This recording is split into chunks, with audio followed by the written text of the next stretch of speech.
Assalamualaikum warahmatullahi wabarakatuh. Salam sejahtera untuk kita semua. Salam sehat jiwa. Baik kawan-kawan, kita bertemu lagi di channel YouTube saya.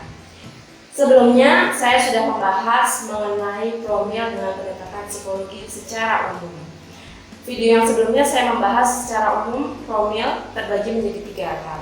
Pertama adalah screening kesehatan kita. Terdiri dari screening kesehatan fisik dan screening kesehatan mental. Yang kedua adalah acceptance, proses penerimaan diri. Dan yang terakhir adalah terapi. Terapi yang akan kita gunakan nanti adalah acceptance commitment terapi. Nah, sekarang kita akan bahas bagaimana sih promil dengan pendekatan psikologi seperti yang sudah saya singgung di video sebelumnya.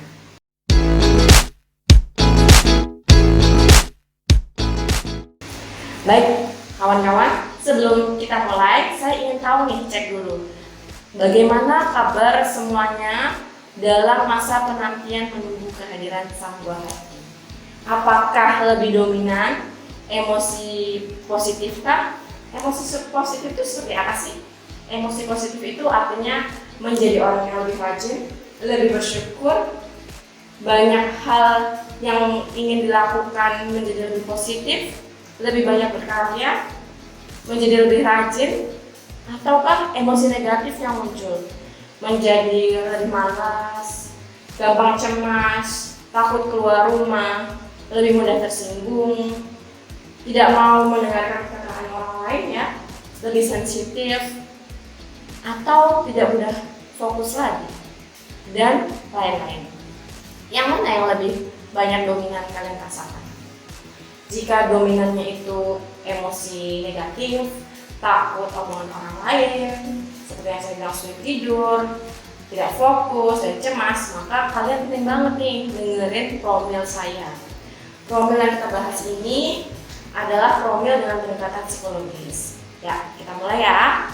Jadi sebelum kita melakukan promil, kalian penting banget nih lakuin screening kesehatan fisik. Kalian bisa lakuin itu dengan dokter objin. Nah, terserah dokter objin yang mana yang menurut kalian itu baik buat kalian, yang enak di hati. Tapi saran saya adalah ketika kalian minta pengecekan kondisi kesehatan kalian, cari dokter objin itu yang spesialisasinya yaitu dokter objin yang ahli di infertilitasnya.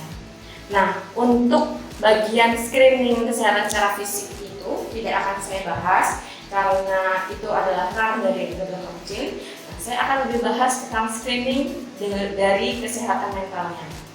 Jadi screening kesehatan mental itu apa sih? Kita mencari tahu bagaimana kondisi kesehatan mental kita. Gimana caranya? Nah, kawan-kawan, jika kalian mengalami, pertama, dari penampilan kalian itu terlihat berbeda dengan yang lainnya. Seperti apa? Misalnya, fokus mata kalian itu tidak jelas, suka bengong, suka ngelamun, terus aktivitas kalian terganggu, uring-uringan hidupnya berantakan, tidak mau melakukan banyak hal, akhirnya penampilan fisik kalian terlihat kumuh, tidak rapi, seperti orang yang tidak terawat, dan kalian udah panik, takut sendiri tiba-tiba.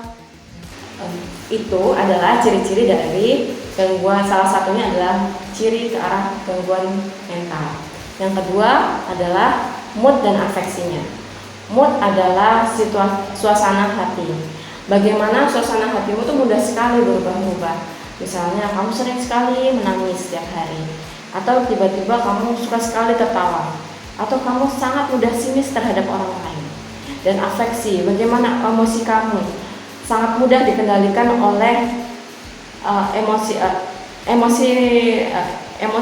atau afeksi atau emosi. Afeksi atau emosi adalah bagaimana kamu tuh mudah sekali dikendalikan oleh pikiran-pikiran yang negatif. Akhirnya kamu mudah terpancing untuk marah, mudah tersulut sekali emosinya, sehingga tidak menjadi stabil. Kemudian yang terakhir adalah arus pikir. Arus pikir itu adalah bagaimana cara kerja pikiran kamu itu. Apakah kamu itu bisa berpikir seperti layaknya orang pada umumnya, atau ternyata pikiran kamu dipenuhi dengan pikiran yang tidak lazim. Pikiran yang tidak lazim seperti apa? Ada keinginan ingin bunuh diri, atau ada keinginan ingin mengusik kehidupan orang lain, atau memiliki kecemburuan yang sangat tinggi terhadap kehidupan orang lain. Iya, orang itu udah hamil, padahal baru juga nikah, aku udah 7 tahun nggak hamil ya, sinis banget misalnya. Dan itu terus-terusan ya, siapapun seperti itu pikirannya. Dan juga ada dipenuhi juga gangguan halusinasi atau melihat sesuatu hal yang tidak ada, nampaknya mendengarkan sesuatu hal yang orang lain tidak bisa dengar. Jika kalian mengalami tiga hal tersebut, maka kalian mengalami ciri-ciri gangguan mental.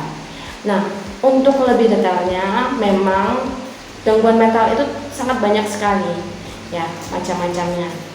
Nah, ada nih alat tes yang bisa digunakan oleh orang umum. Saya akan beritahu linknya sebagai berikut ini. Link ini adalah tentang gangguan depresi. Kalian coba itu linknya saat kalian melakukan tes screening BDI, Back Depression Inventory, di link tersebut dan menunjukkan adanya gejala depresi, maka segera periksa ke psikolog atau psikiater terdekatnya. Dan alat tes yang lainnya belum ada secara online. Lebih baik kalian ketika sudah merasakan adanya 3 gejala yang tadi, dan itu terasa tidak hanya pada diri kalian, tapi orang lain juga terusik dengan perilaku kalian, berarti ada sesuatu hal yang berbeda dengan kalian. Mungkin tandanya kalian harus segera memeriksakan diri ke psikolog. Kalian juga bisa sih periksa ke psikiater. Terserah kalian mau periksa ke psikolog atau psikiater. Nah, setelah kalian melakukan screening kesehatan mental dan sudah tahu nih apa yang dialaminya, mungkin ada terdapat gangguan atau mungkin baik-baik saja, maka kalian bisa segera mencari penyebab, maka kalian bisa segera menangani bagaimana masalah itu bisa diselesaikan. Seperti itu. Jadi setelah kalian melakukan screening, baik itu dari kesehatan secara fisik atau mental, kemudian silahkan kalian buat program bagaimana sih cara menangani gangguannya jika mengalami permasalahan.